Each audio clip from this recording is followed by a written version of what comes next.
Hey guys, this is JelliSoft here, and today I'm going to be introducing my new channel.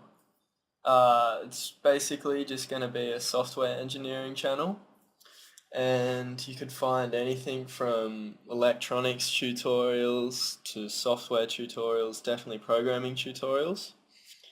Today I'm going to start off by introducing my new C++ lessons. Okay, what I'm going to be doing is I'm going to be learning the language, so I haven't learnt it yet. So this should be pretty interesting. And then what I'm going to do is I'm going to try and teach you guys.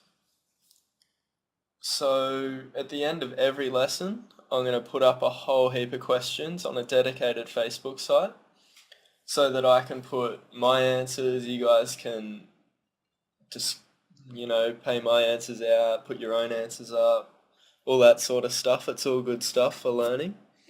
And hopefully we can all get through it together and learn as we go. So to start off, I'm going to introduce the language by saying that programmers used to have to write their code in a sequence of ones and zeros. Some of you guys might know this as binary code. This is due to the electronic signals running through the computer, etc. I'm not going to get too detailed into that. But what happened was they got over writing down their code in thousands of lines of ones and zeros. So what they did was they came up with a whole heap of words that meant different sequences of ones and zeros. So say the word get might mean 1001 sort of thing. And then what happened from them was people would create libraries of these words and syntaxes to go along with it. And this is how programming languages were developed. So the one thing that stands in the way of this being a perfect system is for us to write our code and have the computer run the code, we have to write our code in a program called a compiler. Now what this compiler does is it breaks down the code we write in the syntax of the language into the ones and zeros that the computer to understand. Now, of course this has limitations. So naturally, writing code in a form closer to ones and zeros can be optimized greater, it runs faster, etc., etc. However, our computers these days don't rely on memory usage and they're really fast. So it's becoming almost a benefit to program in a high level language which is like closer to English. So that's where C++ come from. It's a very high level language.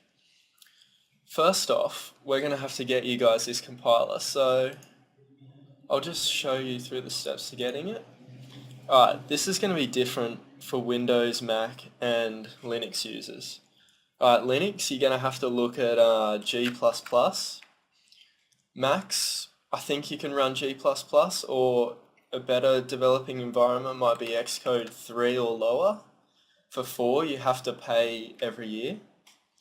But for Windows, we're going to be looking for Microsoft Visual Studio Express. We want the Express. Alright, there we go. Okay, let's get free stuff. This is what we want.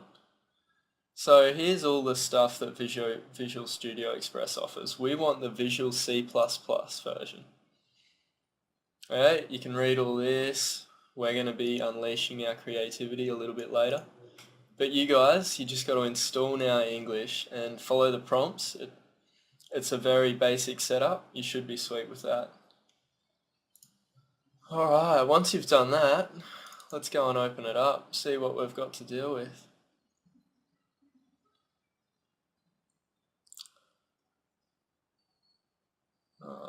It's taken a while to load. Alright, so here we go. This is our developing environment. So I'm pretty sure Microsoft puts a whole heap of tutorials in here. You guys can look through them. Let's start off with going new project. Alright, we want Win32 console application, and let's call this tutorial 1. Alright, and you can choose where you save it. Desktop's fine for me. Alright, this wizard will pop up. We want to just click finish, don't worry about any of that.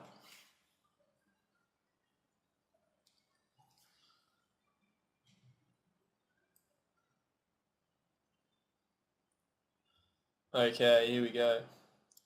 So the first thing I want you guys to do is just delete this little bit of code here. We don't really need that. Visual Studio users, we have to keep this line of code in here. For Mac and Linux, don't worry writing this code out. What I might do is show you guys a Hello World program. There's thousands on YouTube, so half of you have probably already seen one before. If so, don't bother watching this again, it'll be nothing new. My next tutorial will go into the nitty-gritty of what it means, and yeah, so tune into the next one. But for you guys that haven't, I just want you to follow along. Don't worry about what anything means. We will understand it all a bit later. Alright, so I want you guys to write include iostream in these little arrow things, and go using namespace std. Make sure your spelling is correct. This is one thing programming's really picky on. Your spelling and your syntax. Alright, then we write int main, open curly brackets, close curly brackets. Alright, so I might explain to you guys what this is. Alright, this here is a function. Every C++ program has to have the function main. This is what this function's called, main. And anything between these curly braces is what makes up the function. So what we do is we write code in these curly braces, known as command lines, and they do stuff for us. So that's what we want. Let's start off by writing return, what's going on, return 0. And then we'll go ahead and write hello world. Yay, alright. Okay, so the common syntax for C++ is this tab right here, in between the curly braces and your command lines. And the other thing you have to remember is, after every command line, you have to have this semicolon here, otherwise our program won't work. Right, I'm just going to add another line here. Once again, don't worry about what I'm writing, if you guys want to follow along. Okay, so to compile our program and put it down to a whole heap of ones and zeros, all you have to do is click this little green button here, and that will compile the program for you and hopefully run it. So let's see how we go.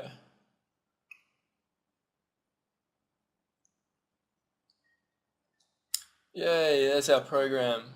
So a lot of what this is going to be is we're going to be writing something out in a code. You guys can probably see what this code does. So obviously this prints hello world on the screen.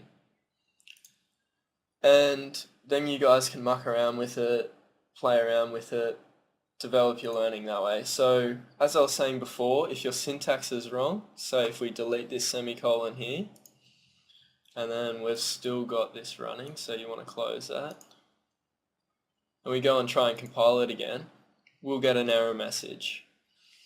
And this is where you figure out where your errors are. So you got a lot of writing here, but then you single out this syntax error, missing semicolon before return. So there's our return, there's where our semicolon should be. That's basic debugging. Alright guys, that's it for this tutorial. I'll be putting a new one up straight away this time, and then I'll be running them once a week. I'll be explaining in depth the nitty-gritty of what all this means later on. So you guys can play around with that and tune in for my next tutorial. Thanks very much.